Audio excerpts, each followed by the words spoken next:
AI on its own is quite powerful, but it really shines through when you integrate it with tools like this OSMnx.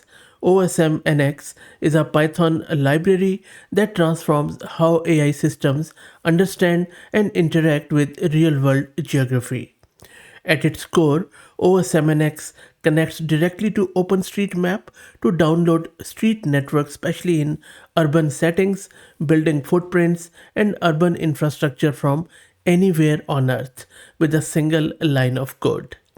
In this video, not only I am going to explain it in very simple words, but also I will be showing you a quick Colab demo, which you can also run through. I will also give you the link to that Colab. This is Fahad Mirza and I welcome you to the channel. Please like the video and subscribe and consider becoming a member as that helps a lot. Also, please follow me on X if you're looking for AI updates without any hype. So, what is happening here? The reason why this thing matters for AI especially is that modern world models, and we have covered a lot of them, they need a grounded, structured representation of physical space to reason about the real world. OSMnx provides exactly that. It converts messy geographic data into clean graph structures where nodes represent intersections and edges represent navigable paths, complete with attributes like distances, travel times, elevation, and street orientations. You can even query it by city name, coordinates, or bounding box, and OSMnx handles all the complexity. It can consolidate fragmented intersections, it can simplify topology, it can attach real world constraints like one way streets and speed limits. So, for AI systems that need to simulate, predict, or generate realistic urban environments, OSMnx serves as a bridge between abstract learned representations and actual navigable space. It's not just map data, it's a computationally ready model of how the physical world connects.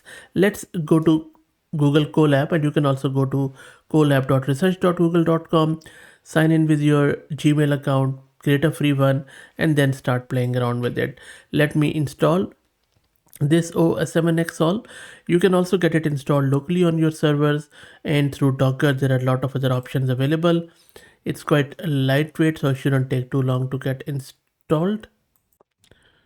And the installation is done. Let me now just import this stuff which we have just installed. And the installation is verified, as you can see. Now let's download the model and then we can also plot it out here. So what happens here is that this OSMnx geocodes this query, which is this Piedmont, California, USA, to retrieve the place boundaries of that city from some API, and which is the Nominatum API, and from there it just retrieves the drivable street network data within those boundaries from the overpass API. Then it constructs a graph model and then simplify corrects its topology. As you can see that all the node represent intersection and dead ends, and edge represent the street segment linking all of them. So there are a lot of other things which you can do, like undirected multigraphs, digraphs, and geopandas, and a lot of other stuff, but let's not get into that. Next up, let's get some fully bidirectional network, or as a multi-digraph. Don't worry if you don't understand this language, and sometimes it also errors out because of the API stuff. It has been converted here. Now we can also convert our graph to some sort of edge node here. So let me quickly run this, and then this is something which is geopandas, and you can see that this is a data frame in the typical pandas format, and the head is showing you exactly that. You can also, so this is a node head. You can also check out the edge head, which is something like this. These are all the coordinates, and you can see how grounded and meticulous it is. You can just feed it into your world model and then have some fun. For example, if you want to know what sized areas does our network cover in square meters, something like that. So I'm just going to give it that command. I'm just going to paste it here. So this is going to give us that area. So this is the area.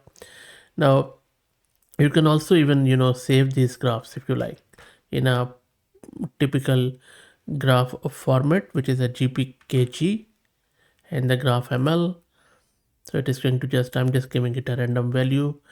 Also, if you want to check out, the graph to line graph, you can also do that by simple this command, and it is going to give you that um, line graph. So edges become nodes and vice versa. You can also color the edges if you like in original graph with some sort of I would say closeness centrality. So if I run this, there you go. How good is that? So I could just play around and around. You can even impute missing edge speeds and calculate the edge travel. Now, if you really think about it, I mean, given all of this play around, all of these world models, they, training on embodied AI tasks can use this OSMnx to create accurate spatial priors. You can imagine a model learning to predict what happens when an autonomous agent navigates through Sydney, or you can simulate delivery routes in, some real Bangalore street networks rather than synthetic grids. These models need to internalize realistic topology, dead ends, complex intersections, and accessibility constraints that OSMnx extracts automatically. And generative models, like, there are heaps of them, especially the vision models, are equally transformed. Let's say you can have your procedural city generators that can learn distributional patterns from thousands of real cities via OSMnx, producing synthetic urban layouts that maintain authentic characteristics like grid irregularity, street connectivity, and then realistic block patterns. Diffusion models for urban planning can condition on OSMnx graphs to generate building placement that respect actual street network. I mean, I could think of lot and lot of other use cases, but the thing is that even, the text-based LLMs with spatial reasoning capabilities can ground their output in OSMnx data. So instead of hallucinating directions, these LLMs can query real street networks to provide actionable navigation or analyze urban accessibility patterns with mathematical precision. So there are a lot of stuff we can do with it. I could go on and on and on, but I'm not going to bore you with it. The main reason I covered this tool is to show you how you should be thinking about integrating existing tooling with AI, because AI hasn't really made anything obsolete. Plus, if you're looking for any new startup idea, you know what? This is still a very underappreciated, underrated field.